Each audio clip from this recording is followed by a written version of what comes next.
Hello guys, welcome back to my YouTube channel. In today's video, I'm going to show you WordPress versus Framer. Which is better? Primarily used, WordPress is a content management system, CMS for websites. Framer is prototyping tool for designing interactive UI or UX functionality. WordPress enables website creation, blogging, e-commerce. Framer focuses on designing and interactive prototypes, ease of use.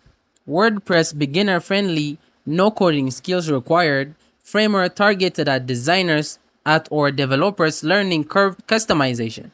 WordPress has extensive customization through themes or plugins. Framers offers customizations for code or component-based design. Use cases: WordPress for websites, blogs, or e-commerce portfolios. Framer, interactive prototypes, app interface design. Learning curve: WordPress low user-friendly interface. Framer, moderate to high due to design or developer. Focus: community.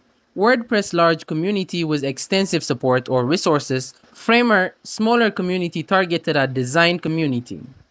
Cost: WordPress open source free costs for hosting or themes. Framer paid plans, free trial, premium subscriptions.